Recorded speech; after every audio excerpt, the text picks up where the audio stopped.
Oh, hello. Welcome once again to Stuff and Things, where I like to talk about stuff and occasionally even things. I'm your good friend Bradley, and today is another pleasant Sunday Stuff and Things. And on this pleasant Sunday Stuff and Things, we have many things and stuff to talk about, including upcoming videos, things that you can look forward to on Stuff and Things, Working, and Stuff and Things Plays, 3 channels now. We're going to be talking about that song, one of the most, I think, asked questions that I ever get in my hashtag askstuffandthings parts of these shows, YouTube comments. I get messages. I've gotten Twitter or X questions about this. The song that I use at the beginning of my pipe blend reviews, so many people have asked about that. And so we're going to finally delve into the history, my sojourn into several bands as part of my misspent youth. We're gonna have to briefly touch on the tragic Maui fires. And then of course, we will have your questions, comments, and feedback in hashtag askstuffandthings. So let's get into it. All right, gang, so what can you look forward to on Stuff and Things, Working, and Stuff and Things Plays? Well, last week on Stuff and Things, we posted the very cool box opening of the Nagata Minoru pipe from Tobacco Pipes Japan. It is a beautiful pipe. I love it, and I think the video is really cool. You can see me opening that up, taking the first few, or taking my first look at it, putting in some Peterson Elizabethan and trying it out. So check that video out if you haven't seen it yet. We will do a full review of that pipe eventually. This coming week, I have a GoPro now. You've been seeing that in action in my working videos, or you've been seeing footage that I've gotten with that GoPro in my working videos. And I thought, since I have this cool waterproof action camera, why not jump in the lake with it? And so this coming Wednesday, we're going to throw my GoPro in a lake. Well, not throw it, I'm gonna be holding on to it. It's at Lake Whatcom in Bellingham, Washington, and we'll see if there's anything to see in the lake as I snorkel with that GoPro.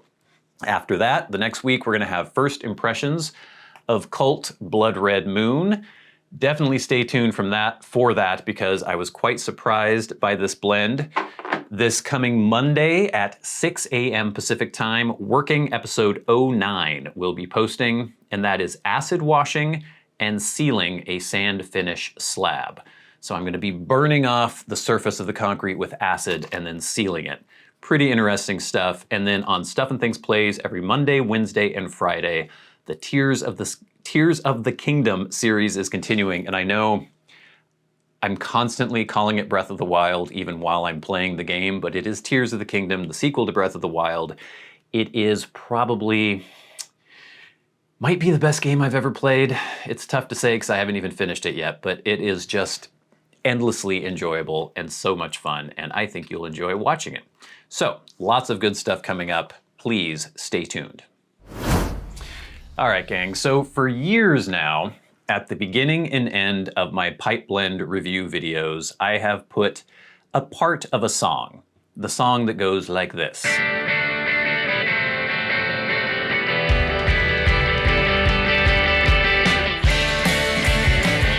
I'm sure many of you will recognize that if you've watched my pipe blend reviews, and I have to say, throughout the many years, I guess over 9 years that I've had this channel, and I think I've used that song for almost the entire time, one of the most common questions, if not the most common question I get is, what is that song? And then if I answer, oh, it's a song of mine from an old band I was in, then they say, well, where can we listen to the song? I want to hear the whole song. And I have always, maybe strangely, been kind of adverse to posting that song.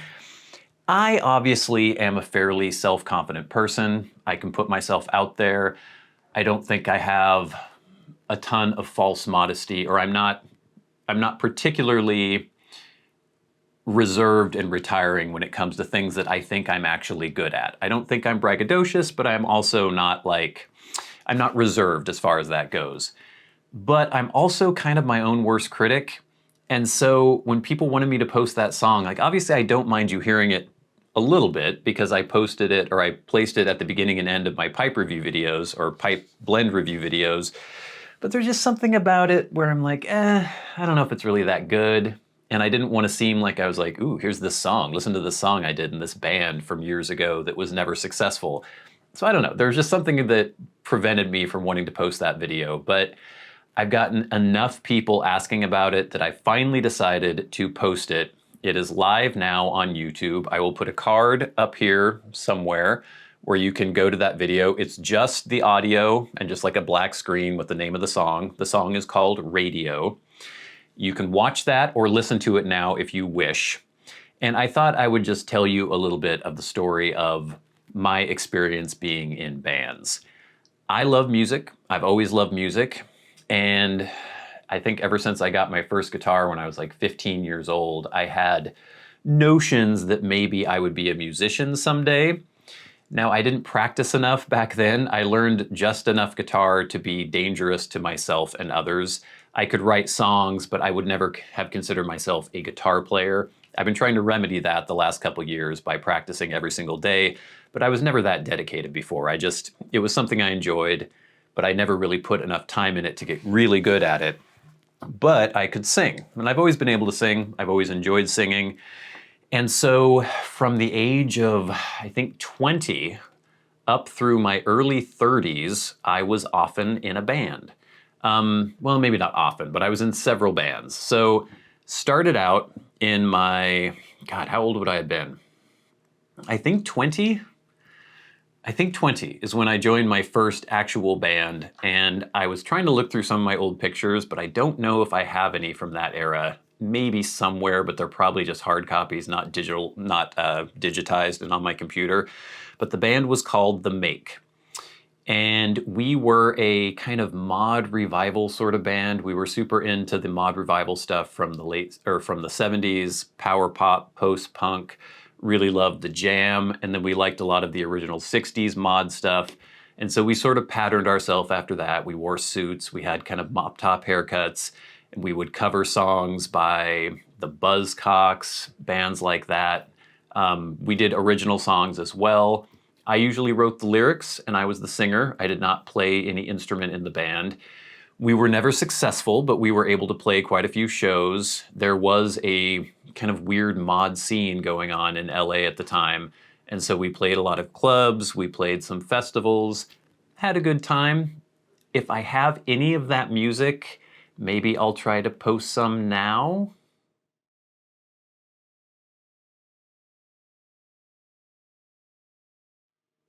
So you may or may not have heard some of The Make, my first actual official band. I don't know if I was able to find any of it, but if I did find it, you heard a little bit of it then. I was in a couple more little things in LA, but nothing where we actually really played shows or did any recording.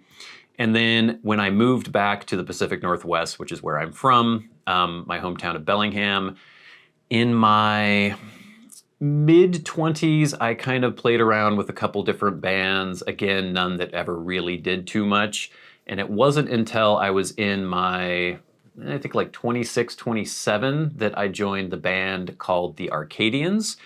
And that band was, I mean, we were just a bunch of hipster doofuses, and I don't even know what genre you would call the music that we were doing, but again, I was writing lyrics. I think I wrote a couple songs for that band, like did the full song. But for the most part, I was writing lyrics. Again, I was the lead singer. And we played quite a few shows. We were a pretty big draw in the area. We recorded 2 EPs. We recorded on tape too, which was cool, because even then it wasn't very common for people to be recording on tape anymore, but we had a cool setup where we could record on, I can't remember if it was 4-track tape or whatever it was, but we did 2 EPs. We never officially released them. We would just sell them at shows, and I think we had, I don't know, maybe a Bandcamp profile or something like that, or maybe it was MySpace back then. I can't even remember. But yeah, it was a lot of fun. It was in my 20s, had some good buddies that we were together. It was my friend Glendon played guitar. My other friend Brandon played guitar as well. My friend Adam played drums. And we had a rotating cast of bass players. It was kind of the Spinal Tap thing with the drummer, where we just always had a different bass player. We could never really get a bass player to stay for very long. But that was probably, I don't know if I'd say that my most successful band, because we never made any money doing it, but we would get a pretty big draw, quite a few people coming to our shows locally, and people seemed to enjoy it. I think I would kind of cringe now hearing some of this music, but here is some if I can find it.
So that was the Arcadians. Then after that, again, I was kind of involved with a couple people, different groups, never really did much with, and it wasn't until probably around the age of 30 or maybe even 31, 32 that I joined the band Burn Up. And again, this was just kind of put together with some good friends of mine. My friend Sean, who is in 1,000 bands. He's a very accomplished guitar player. He teaches guitar. He's really cool. Still in contact with him. We got this band together called Burn Up. Again, I was the singer, not playing an instrument. And it was my friend Sean on guitar, playing mostly lead. Derek was playing rhythm. My friend Anna was playing bass, and she was kind of just learning bass as she was in the band. And then our friend Valerie was the drummer. And again, we played quite a few shows, all original songs. I wrote, I don't know, maybe 2 or 3 songs in the band, maybe 4, I can't remember exactly. And the song Radio that shows up at the beginning of my Pipe Blend reviews is one of the songs that I wrote in the band. I wrote lyrics for some Sean wrote completely and had the lyrics already done, so I would just sing his lyrics. And again, we never made money and we never officially released an album, but we recorded an album. How many songs was on that? Maybe 8 or 9 songs? Maybe a full album's worth of songs. I can't even really remember. And we played all around the local scene, played lots of bar shows, had good draw. I'll show maybe some footage or some pictures and play a little snippet of a song.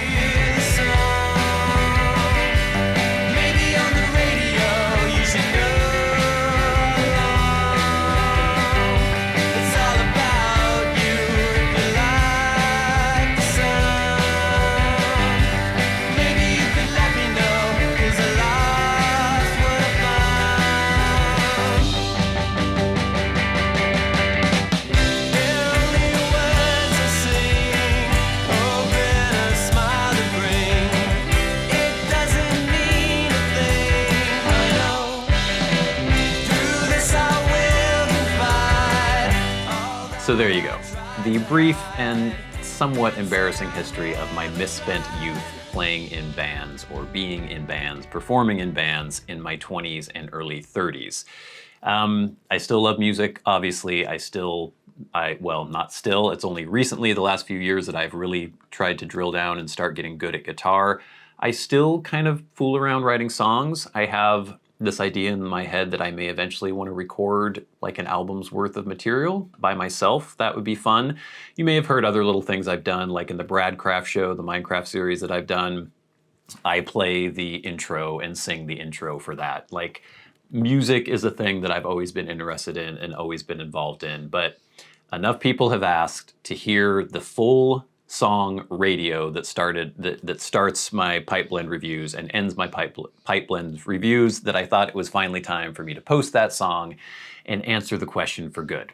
And now, the next time somebody asks, I can just point to that video and they can go listen to it. Now, briefly, I just want to touch on the Maui fires. You hear about tragedies all the time.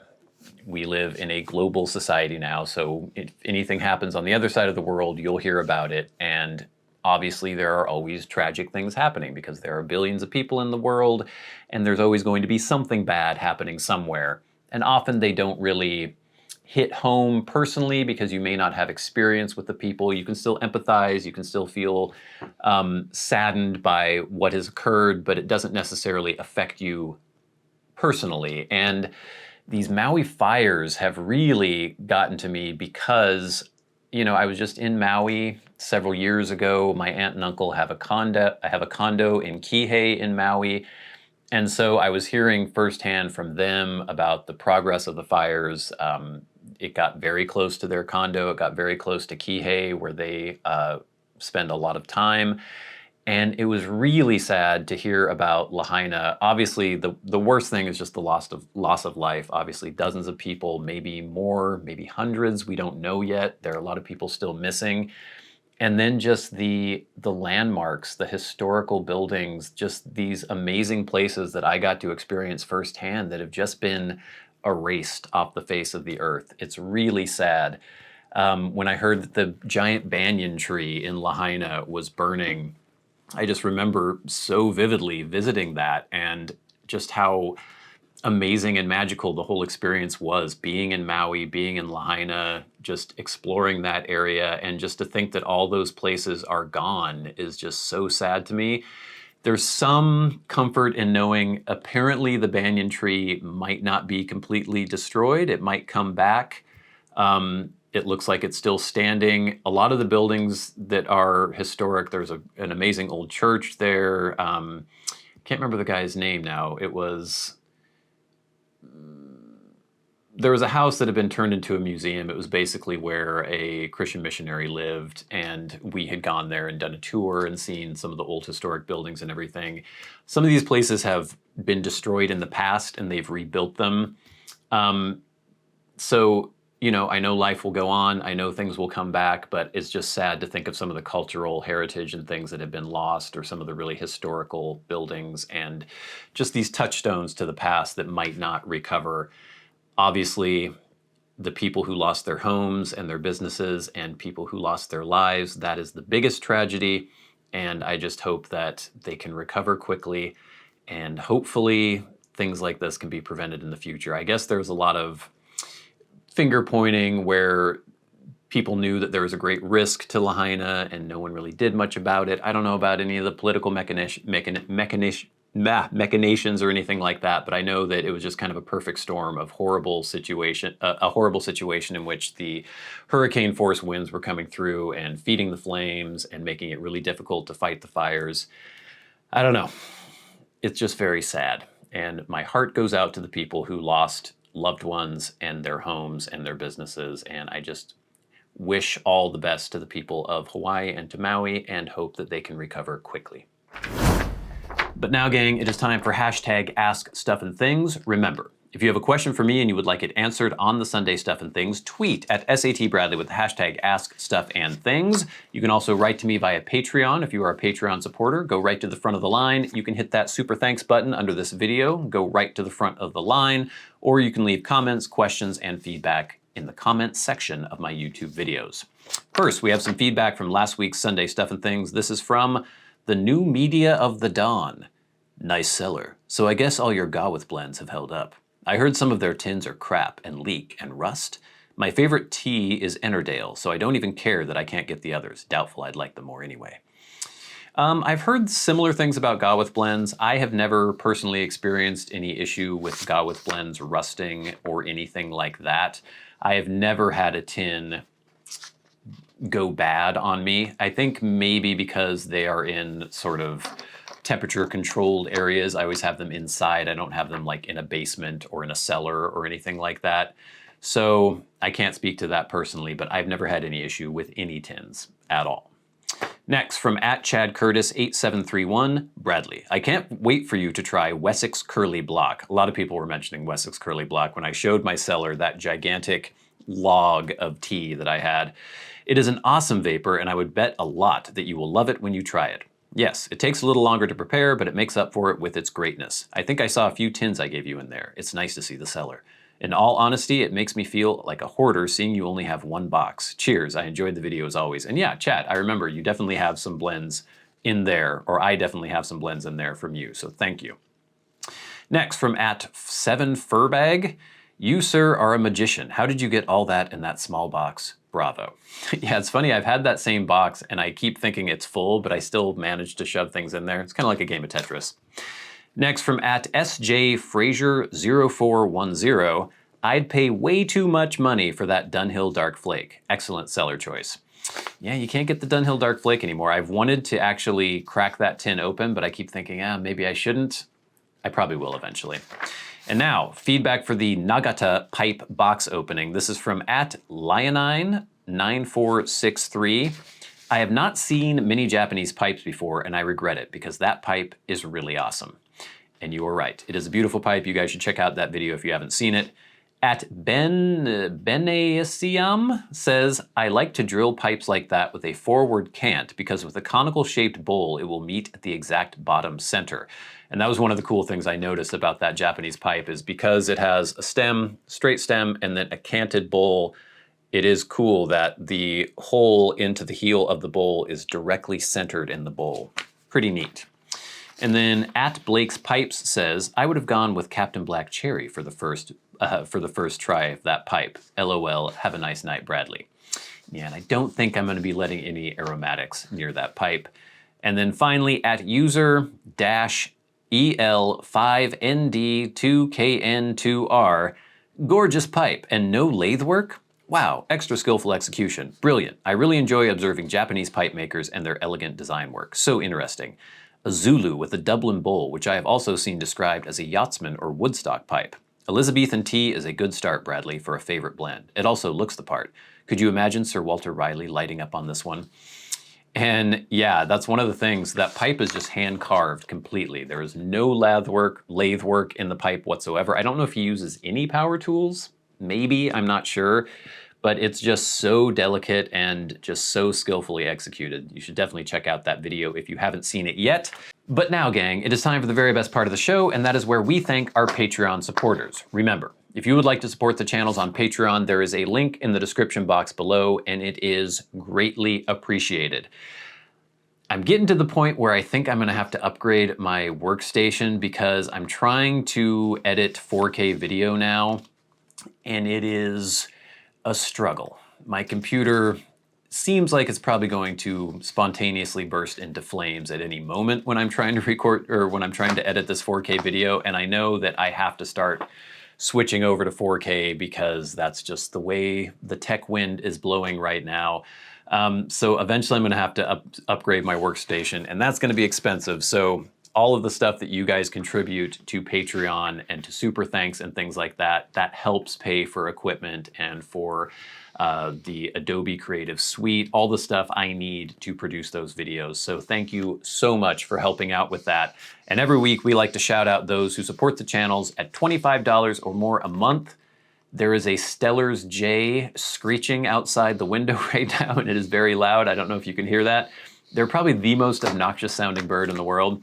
But anyway, every week we like to shout out those who support the channels at $25 or more a month. People like Kirk Crompton, Glenn Dunnington, Jason Buckner, MDoftheNorth, David Gaudreau, Finn O'Hagan, Ryan McFadin, Arcturus, and Ashes of the Phoenix. And of course, the Maniacs, the crazy people who support the channels at $100 a month. People like Bob Magee. And we'll never forget our Hall of Fame member and dearly departed friend, Peter Straub. Yeah, and if any of you guys have advice for editing workstations, I'm thinking of just pulling a bunch of components out of my computer, getting a new motherboard, a new CPU, new RAM, new graphics card, and maybe going that route. Or I was thinking of getting an all-in-one laptop that is powerful enough to edit maybe even up to 8K eventually. So I don't know.